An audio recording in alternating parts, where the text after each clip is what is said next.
জিতছেন ভাই, জিতছেন। বাংলাদেশ ক্রিকেট ধ্বংসের খেলায় আপনারা জিতেছেন।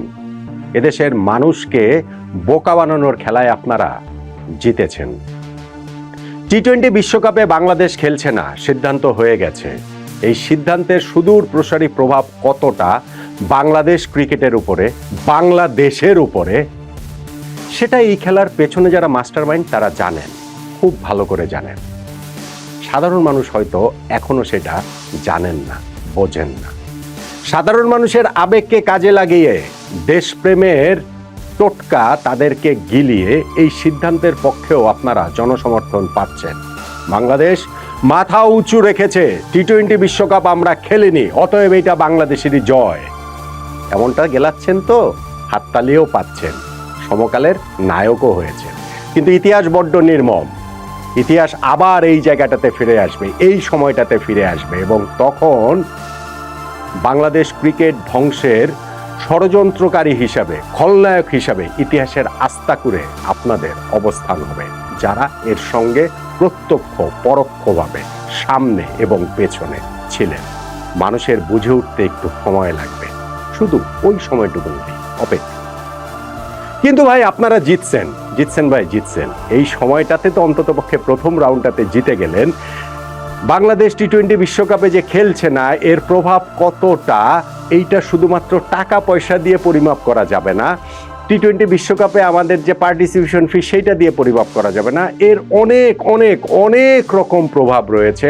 আইসিসি বাংলাদেশকে জরিমানা করতে পারে, আইসিসি বাংলাদেশ ক্রিকেটকে নিষিদ্ধ করতে পারে, বাংলাদেশের সঙ্গে বিভিন্ন দেশের ক্রিকেট সম্পর্ক আরও বিষিয়ে উঠতে পারে, আমাদের দেশে অন্যান্য দেশের ক্রিকেট ট্যুর কমে যেতে পারে, আইসিসির রেভিনিউ আমাদের কমে যেতে পারে, আমাদের ওইখানটাতে হচ্ছে গিয়ে আর্থিক যে যোগান, ক্রিকেটের যে বিশাল যজ্ঞ আমাদের ক্রিকেট বোর্ড চালায়, সেইখানটাতে টাকার টান পড়তে পারে।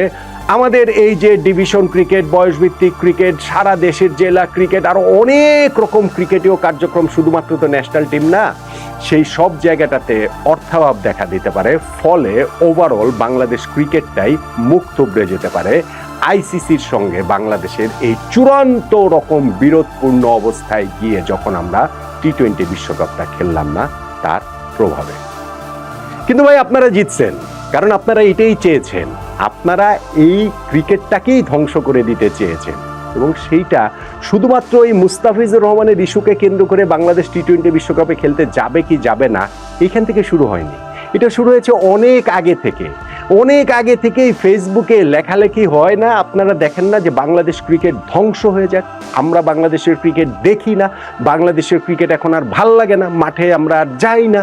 আপনি অনেক দিন ধরেই, গত প্রায় এই 6 মাস 1 বছর সময় ধরে আপনি দেখবেন এরকম একটা ক্যাম্পেইন ফেসবুকে চলছে। আমি আমার এই প্ল্যাটফর্ম থেকে অনেকবার বলেছি, এই ঘটনাটা না, আগেও আমি অনেকবার ওয়ার্ন করেছি, এইটা একটা অর্গানাইজড গ্রুপ যারা চায় বাংলাদেশ থেকে ক্রিকেটটা নাই হয়ে যাক। লাভ এই দেশের মানুষের ঐক্য নষ্ট করা। এই দেশের মানুষ একটা জায়গায় ঐক্যবদ্ধ, সেটা হচ্ছে গিয়ে ক্রিকেট।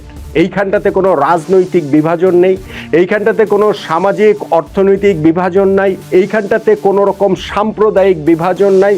ফলে ক্রিকেট নামক এই বৃহত্তর বটবৃক্ষের ছায়াতলে পুরো বাংলাদেশ একটা একতার গান গায়, এবং সেইখানটাতে আমরা আমাদের নায়ক খুঁজে নিতে পারি। আমাদের এইখানে একজন সাকিব, একজন মাশরাফি, একজন তামিম, একজন মুশফিক, একজন মাহমুদুল্লাহ রিয়াদরা আমাদের সামনে আদর্শ হিসাবে থাকেন। কিন্তু আপনি দেখেননি যে এই ক্যাম্পেইনটা খুব প্রবলভাবে চলছে, যে ক্রিকেটাররা টাকার জন্য খেলেন, তাদের মধ্যে দেশপ্রেম নেই।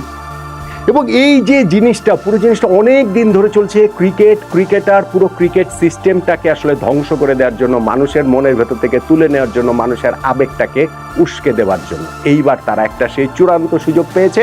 কেননা বাংলাদেশের তো অনেক কিছুই গত কিছুদিনে নাই হয়ে গেছে। মানবিক বিকাশের জন্য যেই সব সাংস্কৃতিক জায়গা আমাদের করতে হয়, সেই সব জায়গাগুলো আস্তে আস্তে সব দরজা জানালা বন্ধ হয়ে যাচ্ছে না। ছিল এক ক্রিকেট, সেই ক্রিকেটটাকে যদি তারা ধ্বংস করে দিতে পারে, তাহলে তারা তাদের মতো করে যে দেশ গড়তে চায় সে দেশ গড়তে পারবে। অতএব ভাই আপনারা জিতছেন, জিতছেন ভাই, জিতছেন। দেশ আগে নাকি ক্রিকেট আগে, এরকম একটা আলোচনা ফেসবুকে দেখবেন। এই যে আমাদের টি-20 ওয়ার্ল্ড কাপ খেলতে যাব না সেইখানটা তো যাবেন। বাংলাদেশের সঙ্গে খেলাকে কেন মুখোমুখি দাঁড় করাচ্ছেন? দেশের সঙ্গে খেলা মুখোমুখি কেন? দেশপ্রেম আগে না ক্রিকেট প্রেম আগে? দেশপ্রেম এবং ক্রিকেট প্রেমকে মুখোমুখি কেন দাঁড় করাচ্ছেন? দাঁড় করিয়েছেন কারণ আপনারা জানেন এইটাতে মানুষের আবেগ উস্কে দেওয়া যাবে, এইটাতে ক্রিকেটকে ভিলেন বানানো যাবে, ক্রিকেটারদের ভিলেন বানানো যাবে, ফলে আপনারা আপনাদের মতো করে ক্রিকেট শেষ করে দিতে পারবেন না, পারছেন না। সেই পথে কি আমরা হাঁটছি না? আমরা এরপরও সাধারণ মানুষ কি সেই জিনিসটা বুঝবো না? আমি অনেক দিন ধরে আমি আবারও বলছি, এটা শুধুমাত্র এই যে গত প্রায় 2-3 সপ্তাহ ধরে বিশ্বকাপ খেলতে যাওয়া না যাওয়া মুস্তাফিজুর রহমানের ইস্যুকে কেন্দ্র করে ওইখান থেকে আমি আলোচনা করছি না। আমার পুরনো ভিডিওতে আপনারা দেখবেন, লাইভে আপনারা দেখবেন, আমি এটা নিয়ে অনেক আলোচনা করেছি। ওই যে একটা সময় ফুটবল এবং ক্রিকেটকে মুখোমুখি দাঁড় করিয়ে দেওয়া হয়েছিল। কেন ফুটবল আর ক্রিকেট মুখোমুখি কেন? হামজা বড় না সাকিব আল হাসান বড়? কেন তাদের মুখোমুখি দাঁড় করিয়ে দেওয়া হবে কেন?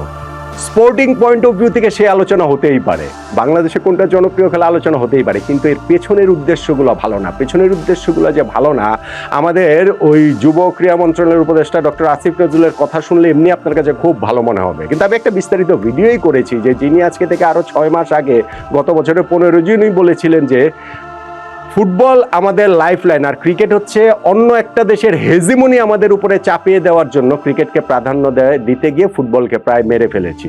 তো যারা মনে করেন এই প্ল্যানিং এর সঙ্গে যারা আছেন, যারা মনে করেন যে ক্রিকেটের এই অন্য একটা দেশ মানে ভারতের হেজিমনি আমাদের উপরে চাপিয়ে দিয়েছে ক্রিকেটের মাধ্যমে, ক্রিকেটটাকে তো তারা ধ্বংস করতে চাইবেনি এবং আলটিমেটলি যে মানুষের একতাকে তো তারা আসলে নষ্ট করতে চাইবেনি। এই যে আমাদের বোর্ড পরিচালক বলেন তামিম ইকবাল ভারতের দালাল এবং তিনি বাংলাদেশের সকল ক্রিকেটার তাদের ওই টাকা পয়সা তারা থেকে টাকা পয়সা ফেরত নেওয়া হবে কিনা এই জাতীয় কথাবার্তা বলে সবাইকে এত তীব্র অপমান করেন, কিছু হয়েছে তার?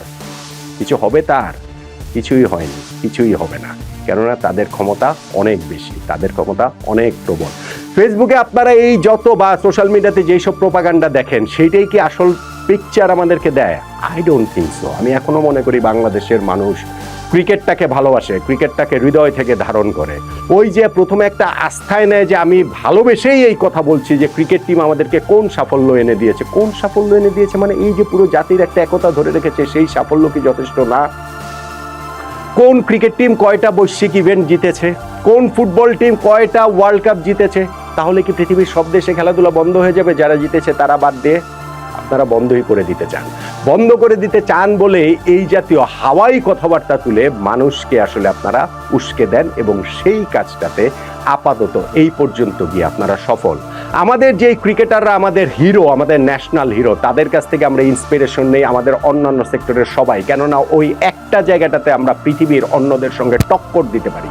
হ্যাঁ, আমরা হয়তো বা 1 নাম্বার দেশ বাংলাদেশ হতে পারেনি, কিন্তু আমরা তো বিশ্বসেরা 5টা দেশ 10টা দেশের মধ্যে। বাংলাদেশ আর কোন ক্ষেত্রে রয়েছে? আমাদের একজন সাকিব আল হাসান তো বিশ্বসেরা অলরাউন্ডারের সিংহাসনে 10 বছর ধরে ছিলেন, আমরা ওর কোথায় পেরেছি?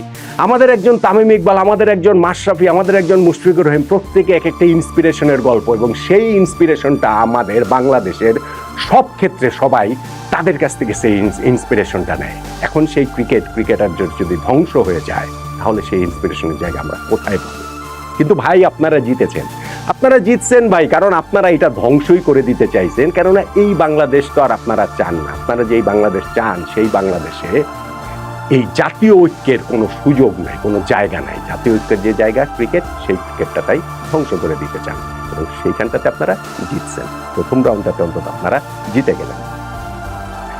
বাংলাদেশের আর কোনো কিশোর এখন নড়াইলের মতো জায়গায় একজন কৌশিকের মতো করে শীতের সকালবেলা ব্যাট বল নিয়ে ছুটবেন না। কোনো একদিন তিনি পুরো দেশের মাশরাফি বিন মুর্তজা হয়ে উঠবেন। সেজন্য মাগুরার প্রত্যন্ত অঞ্চলের কোনো ফয়সাল আর ক্রিকেটের প্রেমে পড়বেন না। কোনো একদিন তিনি সাকিব আল হাসান হয়ে পুরো বাংলাদেশ না কেবল ক্রিকেট বিশ্বের শাসন করার জন্য, ক্রিকেট বিশ্বের রাজা হবার জন্য। রক্তে ক্রিকেটের মাতম বয়ে চলা চট্টগ্রামের কোনো এক খান পরিবারের ছোট্ট ছেলেটি ক্রিকেট নিয়ে মেতে থাকবেন না। কোনো একদিন তিনি তামিম ইকবাল হয়ে পুরো ক্রিকেট বিশ্বকে বাংলাদেশের সামর্থ্য জানিয়ে দেবার জন্য। বগুড়ার মাটিডেলার কোনো এক মিতু কখনোই আর তার সারা জীবন সমর্পণ করবেন না ক্রিকেট খেলাটার প্রতি, যেন একদিন তিনি মুশফিকুর রহিম হয়ে উঠতে পারেন। এটাই তো আপনাদের ধারণা। এটাই তো আপনাদের প্ল্যানিং, এভাবেই তো আপনারা ক্রিকেট ধ্বংস করতে চান এবং সেইটাতে জিতছেন ভাই। প্রথম পদক্ষেপে আপনারা জিতছেন, বাংলাদেশ টি-20 ওয়ার্ল্ড কাপ খেলছে না।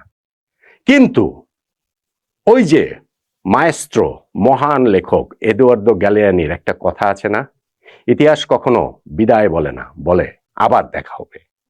বাংলাদেশ ক্রিকেটটা আপনারা ধ্বংস করতে যে চেয়েছেন, এইখান থেকে বাংলাদেশ ক্রিকেট ধ্বংস হবে না।